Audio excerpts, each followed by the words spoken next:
నమస్కారం. నా పేరు శ్రీనివాసరావు. నేను ఎన్టీఆర్ జిల్లా బీసీసీఎల్ ప్రెసిడెంట్ని.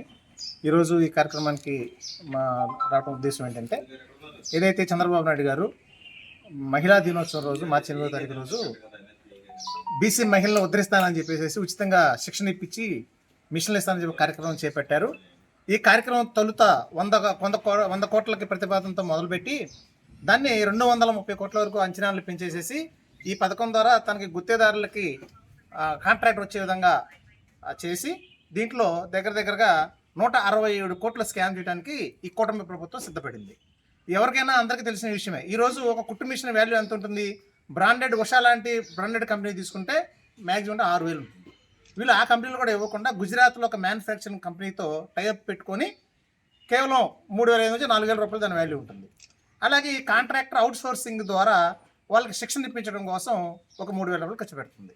ఆ 4,000 ఈ 3,000 మొత్తం కలిపితే 7,000 రూపాయలు. కానీ కాంట్రాక్టర్కి ఈ కూటమి ప్రభుత్వం చెల్లిస్తున్న మొత్తం ఒక బీసీ మహిళలకి ఒక లబ్ధిదారునికి 23,000 రూపాయలు చొప్పున మన ప్రభుత్వం ఏదైతే కూటమి ప్రభుత్వం చెల్లిస్తూ ఉంది.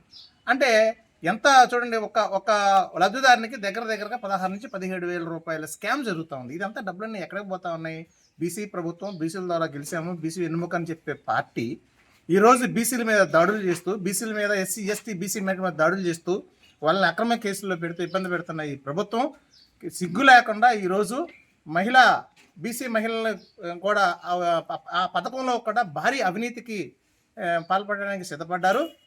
ఇవన్నీ టెండర్ ప్రక్రియ కాడించి, శిక్షణా తరగతుల కాడించి ఇవన్నీ కూడా ఖచ్చితంగా పారదర్శక లేకుండా వాళ్ళు ఇష్టం వచ్చినట్టు చేస్తూ ఉన్నారు. దీన్ని ఖచ్చితంగా మేము ఎండగడతాం. ఈరోజు ప్రతి 175 నియోజకవర్గాల్లో కనీసం 50 నియోజకవర్గాల్లో కూడా శిక్షణా తరగతులు ప్రారంభం లేదు. దీనికి సంబంధిత అధికారులు కనుక దీన్ని ఇలా వదిలేస్తే ఖచ్చితంగా వాళ్ళు ఉద్యోగాలు పోగొట్టుకోవడమే కాదు, ఖచ్చితంగా వాళ్ళకి జైలుకి పంపించాల్సిన అవసరం ఉంటుంది. ఖచ్చితంగా ఈ నియోజకవర్గంలో కూడా అన్న శ్రామదాస్ గారి ఆధ్వర్యంలో ఖచ్చితంగా ఈ తిరువురు నియోజకవర్గంలో ఎక్కడెక్కడ శిక్షణా తరగతులు జరుగుతున్నాయో ఖచ్చితంగా వాటన్నిటి కూడా మేము విజిట్ చేస్తాం. ఆ బీసీ మహిళలకి ఈ జరుగుతున్న అన్యాయాన్ని వివరిస్తాం. ఖచ్చితంగా శిక్షణ అంతా కూడా సక్రమంగా ఇచ్చేటట్టు మేము అంతా ప్రయత్నం చేస్తాం. Thank you very much.